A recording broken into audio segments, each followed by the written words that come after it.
V imenu Očeta in Sina in Svetega Duha. Amen. Gospod z vami. In s tvojim duhom. Pa se pripravimo na poslušanje Božje besede, najprej s kesanjem. Vsemogočnemu Bogu in vam, bratje in sestre, priznam, da sem grešil v mislih, besedah in dejanju, mnogo dobrega opustil in slabega storil. Žal mi je, zelo mi je žal, zato prosim Sveto Devico Marijo, vse angele in svetnike in tudi vas prosite zame Boga, nebeškega Očeta. Usmili se nas vsemogočni Bog, odpusti nam naše grehe, nas privedi v večno življenje. Amen. Oče naš, ki si v nebesih, posvečeno bodi tvoje ime, pridi k nam tvoje kraljestvo, zgodi se tvoja volja, kakor v nebesih, tako na zemlji. Daj nam danes naš vsakdanji kruh in odpusti nam naše dolge, kakor tudi mi odpuščamo svojim dolžnikom, in ne vpelji nas v skušnjavo, temveč reši nas hudega. Slava Očetu in Sinu in Svetemu Duhu, kakor je bilo v začetku, tako zdaj in vselej in vekomaj. Amen. V imenu Očeta in Sina in Svetega Duha. Amen. Tako Jezus je naredil veliko čudežev, zato da bi ljudem odprl oči, da bi ga videli, spoznali, kdo je. Med drugim je tudi ozdravljal slepe. Poslušajmo. Jezus je bil v Becajdi, v mestu, kjer sta odrasla Peter in Andrej. K njemu je prišla skupina ljudi s svojim slepim prijateljem. Položi, prosim, nanjo svoje roke, učenik, so ga rotili. Jezus je slepega prijel za roko. Odpeljal ga je proč od radovednih gledalcev in na samoten kraj izven mesta. Hotel je pomagati temu človeku, da bi mu zaupal, čeprav ga ni mogel videti. Zato je uporabljal dotik. Nežno se je dotaknil njegovih oči, nato pa ga trdo prijel za ramena. Ali kaj vidiš? Ga je vprašal. Mož se je negotovo ozrl naokrog. Črna tema, ki ga je tako dolgo obdajala, se je umaknila medli svetlobi. Razločil je nejasne obrise in ni vedel, kaj naj bi to bilo. Nekatere teh nejasnih senc so se toliko približale, da je v njih prepoznal ljudi. Mislil sem, da so drevesa, je priznal. Drevesa, ki hodijo. Jezus mu je še enkrat položil roke na oči. Ko jih je tokrat odmaknil, je meglica popolnoma izginila in vse stvari so postale razločne. Ne vračaj se v mesto, mu je naročil Jezus. Pojdi naravnost domov, da boš na svoje oči videl ženo in otroke. Jezus, ko je slepega ozdravil, mu je postavil na vprašanje, kaj vidiš? Jezus je naredil večkrat stvari tako, da bi jasno spoznali, kaj hoče povedati. Smo slišali, recimo, dvakrat je dal gluhemu, torej dva posega pri gluhonemem, ali pa dvakrat je pomnožil kruh. Tudi druge stvari je nekatere povečkrat naredil zato, da bi ljudje spoznali, kdo je on. Da bi razumeli, da je on ta obljubljeni Mesija, odrešenik. No, da bi potem prepoznali v njemu, se pravi, to besedo, ki je postala človek, da bi znali poslušati Božjo besedo, Boga, preroke, tudi v današnjem času, tudi cerkev. In predvsem, da bi videli, spoznali Jezusa, ne samo takrat, ko je bil v telesu, da bi ga spoznali tudi zdaj, ko je navzoč med nami pod podobo kruha v Evharistiji. Marsikdo gleda, pa ne vidi. Da bi prepoznali Jezusa v cerkvi, v skupnosti, se pravi v vesoljni cerkvi, da bi ga prepoznali v papežu, v škofih, v duhovnikih, da bi ga prepoznali v vsakem kristjanu, da bi prepoznali Jezusa, ki je navzoč v vsakem človeku, celo v sovražnikih. Ne? To je, Jezus želi, da bi nam vsem odprl oči, ker mi smo vsi pravzaprav ljudje slepi, tako kot so bili slepi farizeji, kot je bil slep Herod, ki je videl Jezusa, pa ga ni prepoznal in zaradi svojega napuha, ker je mislil, kaj je. Farizeji tudi zaradi tega, ker so bili preveč navezani na svoje predstave, kdo in kakšen mora biti ta Božji sin, ta Mesija, odrešenik. No in vidimo, kako nekateri so pa prepoznali Jezusa, recimo stotnik, rimski vojak, oficir je prepoznal Jezusa, ko je bil na križu. Mnogi so rekli, pa to je, takole ne more zaključiti en Mesija in Božji sin. On je pa rekel, stotnik je rekel, resnično, ta je bil Božji sin. Se pravi, v Jezusu je prepoznal Božjega sina. No, zato Jezus želi ozdraviti našo slepoto in našo gluhoto, da bi slišali in videli. Zato pravi tukaj evangelist, kako so pripeljali tega slepega k Jezusu. Seveda, slepi sam ne more iti, ker ne vidi. Ga morajo drugi pripeljati. Zato tudi k Kristusu ne more vsak sam priti, ampak ga morajo pripeljati drugi. Tisti, ki ga že poznajo in tisti, ki že vidijo, tisti pripeljejo. Zato nam tukaj želi Jezus nekaj povedati in preko tudi tega dogodka, kako je važno, da smo odgovorni za druge. Da nam ni vseeno, kaj se z drugimi dogaja. Zato je Bog, ko je Kain ubil Abela, je rekel, kje je Abel? Kje je tvoj brat Abel? Kaj je rekel Kain? Nisem, jaz odgovoren za njega. Zakaj? On je odgovoren. Nisem jaz varuh svojega brata. Nisem varuh. Jaz nimam odgovornosti za njega, on je sam odgovoren. Bog je rekel, kri kliče, kri. In tako tudi tisti ljudje, ki ne poznajo Boga, pravzaprav so slepi in kličejo, kričijo, da bi radi bi videli. Želijo videti, zato ker vejo, kaj to vse pomeni, če ne vidiš. Mnogo ljudi je danes, ki imajo oči, pa ne vidijo, imajo ušesa, pa ne slišijo. Se pravi, ima lahko zdravo telo, ampak to telo ne koristi, če ti ne veš, kaj imaš pred seboj, kam moraš iti, kaj lahko delaš. No, zato se tak človek, ki ne vidi, otipava in se zaletava. In zato tudi, recimo, če so lepe vrtnice, slep človek kaj ima od tega?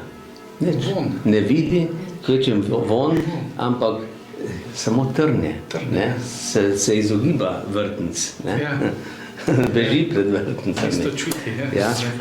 No in zato, se pravi, tako tudi človek, ki je duhovno slep, ne vidi Boga, ne prepozna dobrega, ampak se samo boji in ne ve, ne odkot prihaja, ne kam gre.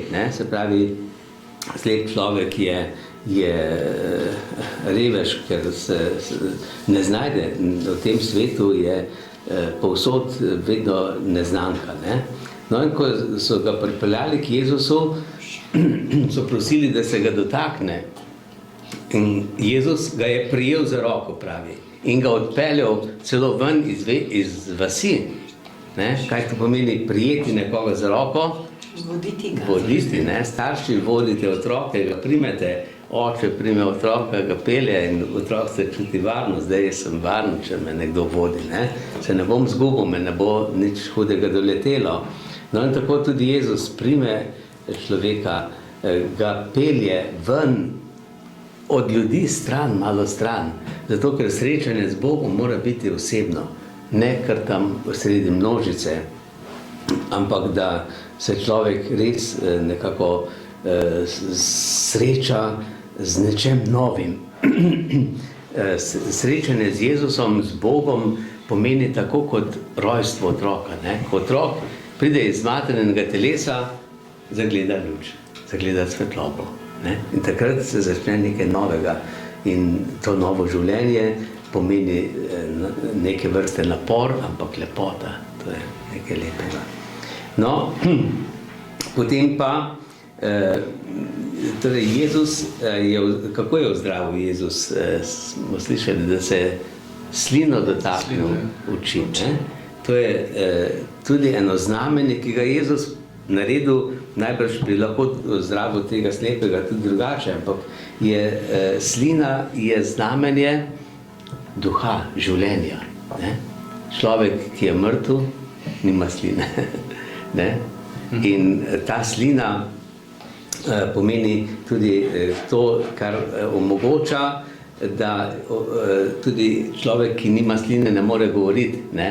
Ima usta, suha usta, pravijo. In suhimi usti ne moreš govoriti. Tisti, ki ima slino, pa daje duha. Ne? In Jezus je dal duha temu slepemu. Ne samo pogled, ampak novega duha. Pravi, da je prepoznal, da bi prepoznal Boga. Ne? Spoznal, kdo ga je ozdravil, kdo ga je ustvaril in mu je tudi dal sedaj vid. No in to vprašanje Jezusovo, ali kaj vidiš, prvič, ko ga vpraša, je vprašanje, ki nam pomaga, da razumemo, kako človek v veri spregleda. Ne? V veri ne vidiš takoj vsega, ampak kaj je videl? Drevesa. Je videl ljudi, ki pravi, da so ljudje kot drevesa. Ne? Pravi, drevesa so normalno na enem mestu, tukaj pa drevesa hodijo. Ne? Je videl, že nekaj se dogaja, ampak še ni videl jasno. Mu še ni bilo kakšni so ljudje, še ni prepoznal vseh potez na človeku. No in tako, recimo kot tudi apostol Pavel, ko ga je Bog poklical, je videl eno veliko, strašno svetlobo, je oslepel in potem, ko je duhovnik položil na njega roke, čez 3 dni je ozdravil. So mu, pravi, kot luskine padle z oči. In je spet videl in ne samo, da je videl, takrat je šele spoznal, kdo je Jezus, kdo je Bog. Videl, kaj vse so preroki napovedali in kako se je vse to uresničilo v Jezusu. In zato v tistem obdobju, ko je bil nekaj časa v puščavi, 3 leta, je tam razmišljal o vseh teh stvarih. Pravi, razmišljal o tem, kaj vse je vedel iz zgodovine, iz odrešenja iz Svetega pisma, ker je bil pismouk, je bil farizej, je poznal prerokbe in videl, kako so se te stvari uresničile v Jezusu. In potem je pa, ko je to spregledal, je pa šel po oznanju, pa vsem drugim to razlagal. Najprej z besedo in oznanjal, potem pa še s pismi, ki jih je pisal iz zapora, iz ječe. Torej, zato je važno, da mi v tem smislu spoznamo, kdo je Jezus. Kdo je Jezus? Pravi, Jezus je ta odrešenik, ki je prišel za nas.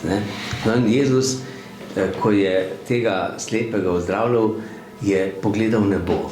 Večkrat njegov pogled je bil usmerjen v nebo, pomeni k očetu, k Bogu.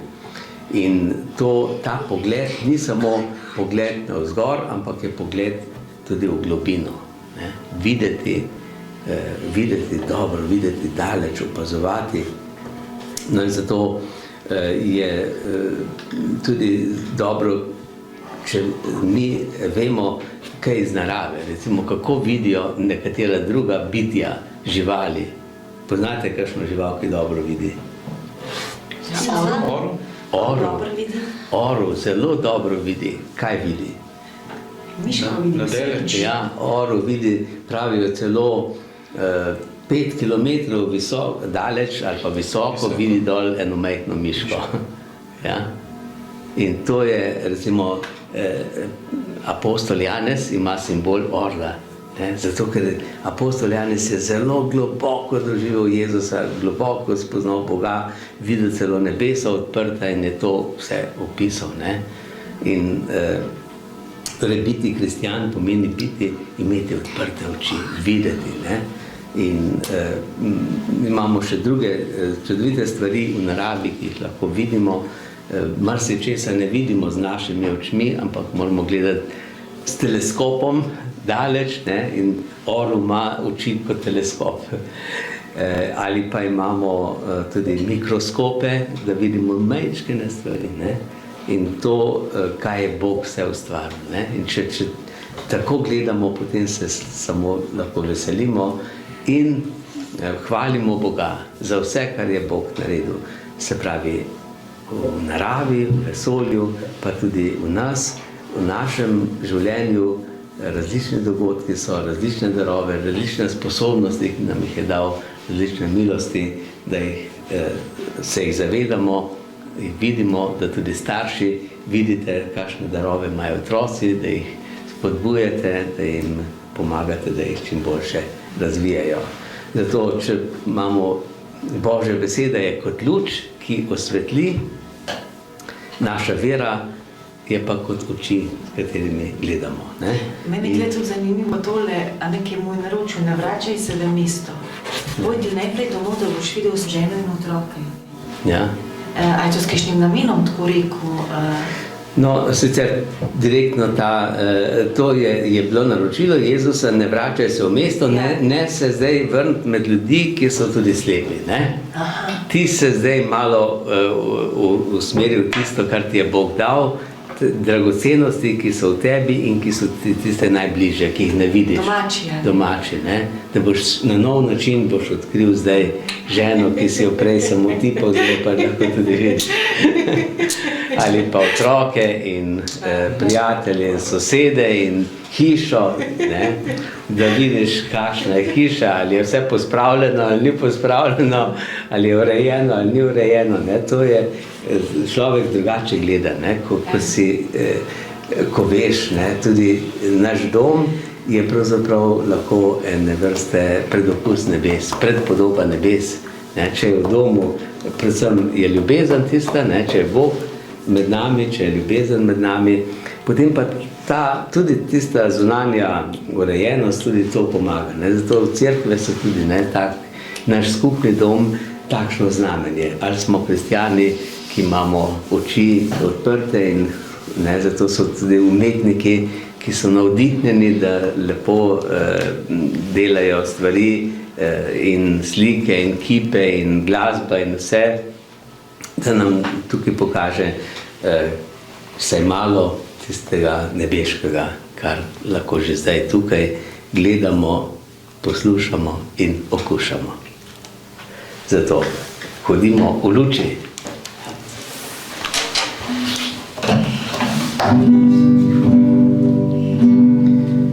Na sveti duho svobodi hodi v luči, on veže nas v edinosti, hodi v luči, hodi v luči, hodi v luči, hodi v luči, hodi v Gospodovi luči.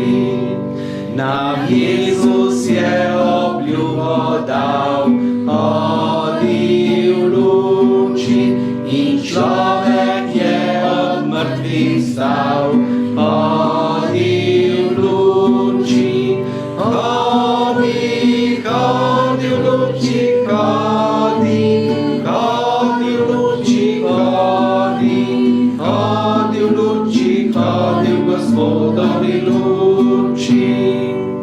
Umrl v bolečinah je, hodi v luči in rešil mene je, hodi v luči, hodi v luči, hodi v luči, hodi v luči, hodi v Gospodovi luči. Smrtjo ni zapustil nas, hodi v luči, nam daje svojega duha. Hodi v luči, hodi, hodi v luči, hodi, hodi v luči, hodi, hodi v luči, hodi v Gospodovi luči. Hodi, hodi v luči, hodi, hodi v luči, hodi, hodi v luči, hodi v Gospodovi luči.